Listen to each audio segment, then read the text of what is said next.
students. Today I am going to continue the chapter Money and Credit. In previous video I explained you about collateral. Collateral means an asset that borrower owns such as land, building, vehicle, livestock, shares, etc.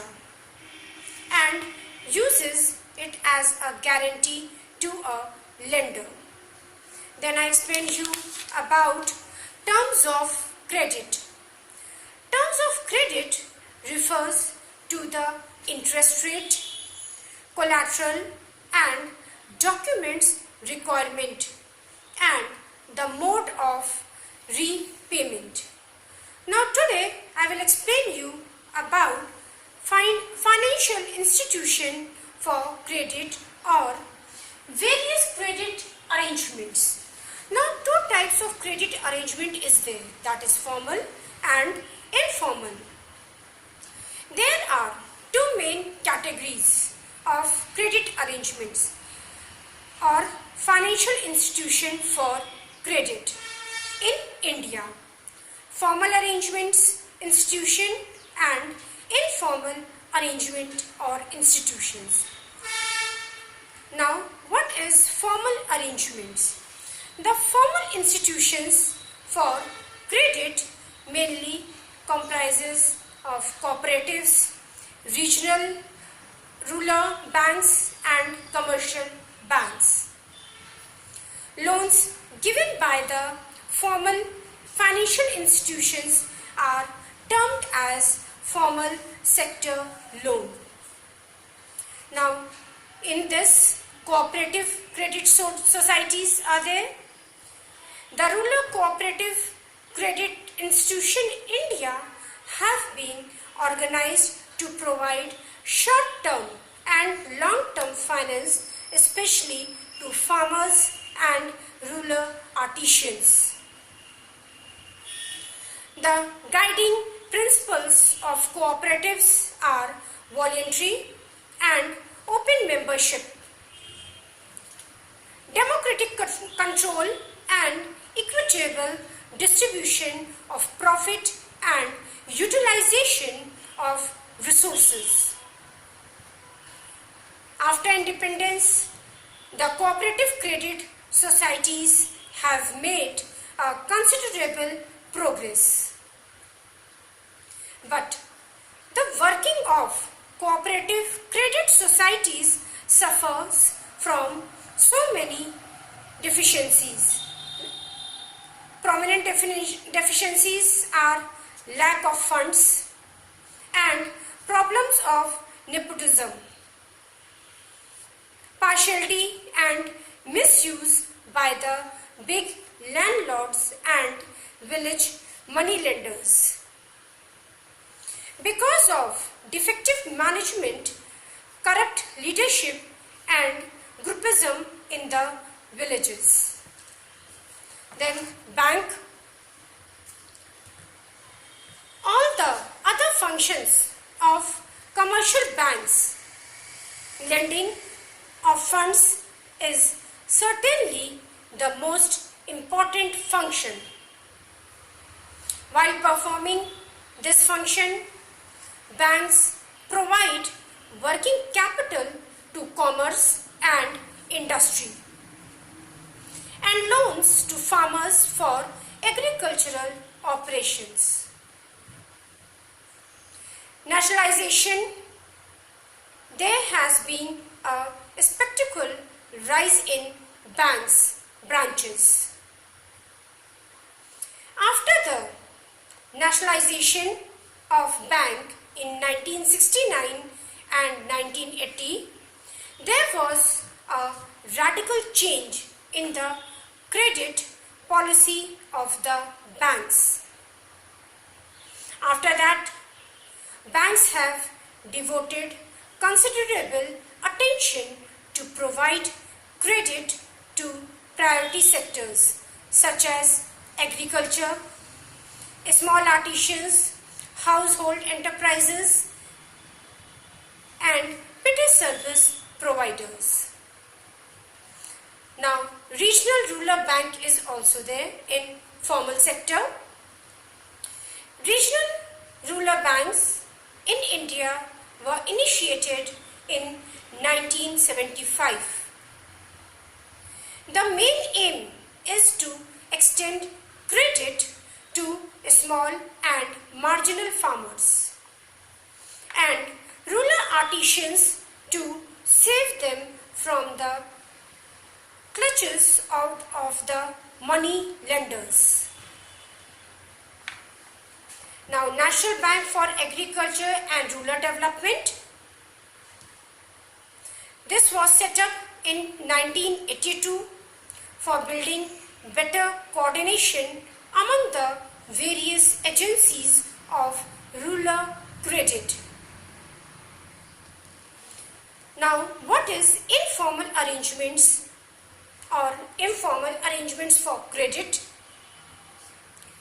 To meet the credit requirements, especially of rural people such as farmers and artisans, in India, informal arrangements or institutions had always occupied an important place. They include moneylenders, landlords, traders, and commission agents, relatives and friends, etc. Loans given by these informal lenders are termed as informal sector loans.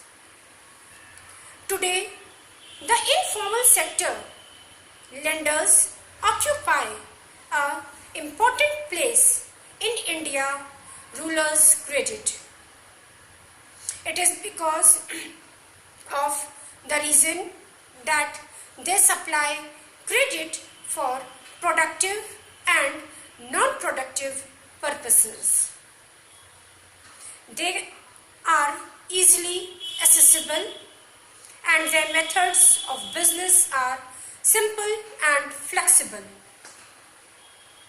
But all such informal lenders exploit the borrowers and indulge in various types of malpractices.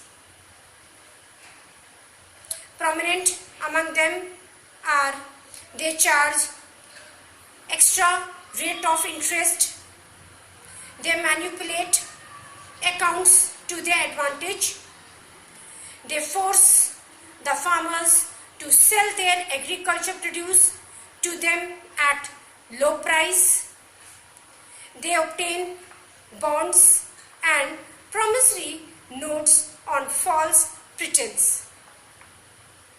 They give no receipts for repayment and often deny such repayments. Informal sector lenders exploit farmers and other borrowers in a number of ways. The government has, therefore, undertaken various steps to regulate the activities of these lenders. The share of various sources of credit of rural households in India are the total credit to rural household share of formal sector is 52% and the share of informal sector is 48%. It shows that even today, informal sector's lending occupies an important place in rural household lendings. Among the informal sector lenders, the largest share is of money lenders is 30%. Among all these informal lenders, money lenders occupy the first place. Now, in order to understand the working of various types of credit arrangements, I will explain you with the help of example. First example, Nihal Singh is a farmer who owns 2 acres of land for cultivation. He is always in need of money for his farming operations till a New Year's back. He used to borrow from the village moneylender who used to charge an extra interest at the rate of 4% per month.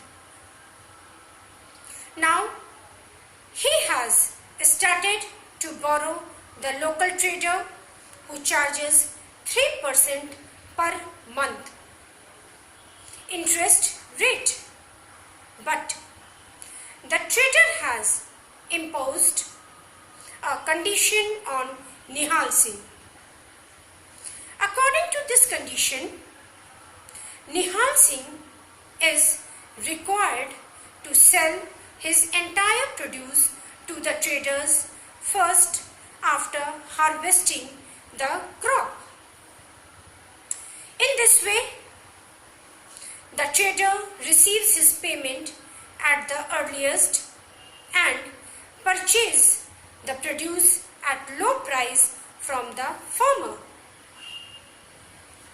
and earns huge profit.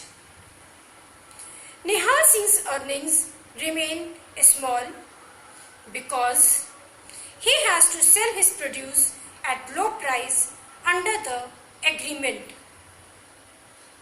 Now, second example, Dayaram is a big farmer who owns 20 acres of land. He grows multiple crops on his land. Apart from food crops, he also grows potatoes and onions. He has taken a loan of rupees 10,000 from the bank at 8.5% per annum rate of interest. This loan is to be repaid in 3 years in equal installments. Dayaram has repaid the first installment of his loan after the harvest by selling a part of the crop. He has kept his potatoes in the storeroom and has received a fresh bank loan against the cold storage receipt. In this way, Dayaram enhances his income continuously by getting bank loans at cheap rate of interest. Now you have to write question and answer in your fair copy. Which sector of loan charges much lower interest on loans? How do banks play an important role in the economy of India? How do the formal and informal sources of credit differ from each other?